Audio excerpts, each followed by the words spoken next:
multiple ways that you can be a transactional lender or a gator lender. Gators are both in the water, out of the water. They do both. They're jumping in, they're jumping out. Number one,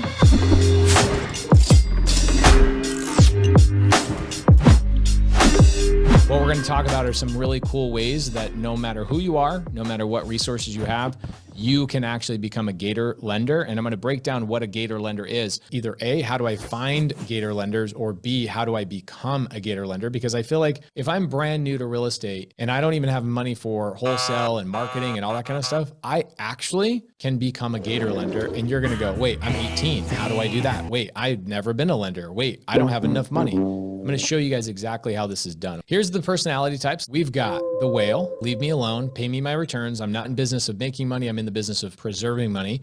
They're usually at 7 to 10%. There's all the details of them. Then we've got the dolphin, completely different personality, completely different place you find them, completely different interest rate, completely different goals. Swimmer, most of my investors that invest with me are actually swimmers, people that invest with me specifically because they want to learn my deals, how I'm finding them, how I manage them, what my team is doing. I showed you guys my Slack channel yesterday and showed you how my team is making decisions on every single deal. Sharks, there are sharks out there that are lending money. These are people that are doing deals already, but they don't have enough deals, so they're lending money and getting into other people's deals. Now, a gator lender is a transactional lender, somebody who's funding on a transaction very quickly.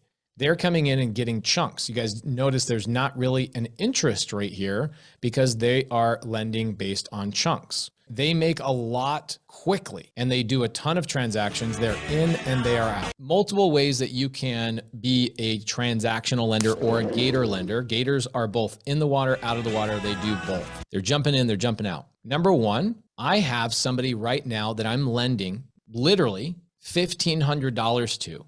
I'm lending $1,500 to them for one purpose. Why do you guys think I'm lending somebody $1,500? Somebody got into a deal that they're super excited about and they don't have earnest money. Okay, so a lot of you guys that are brand new, you don't know what earnest money is. If I'm a wholesaler and I go to a seller and I get into a contract with that seller, me and this seller get into a contract that says, I'm going to buy this house for this dollar amount. Every single contract is going to state earnest money. Means in order for me to actually start the transaction, I need to put $100 down, $1,000 down, $5,000 down. A lot of times it's 1% of the purchase price.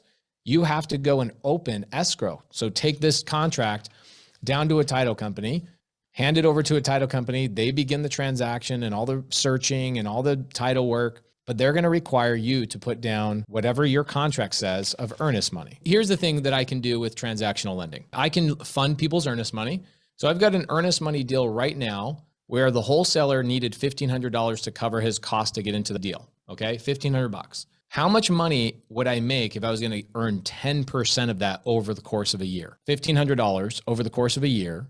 It's not really worth my time. So most big lenders, like hard money lenders, private money lenders, they don't want to waste their time with a $1,500 little lending fee. Gator lenders or transactional lenders, lenders that are coming in and out, most people would look at your little deal and your earnest money as a dead carcass. I don't want to deal with that.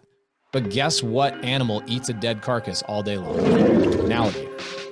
An alligator will eat a dead carcass.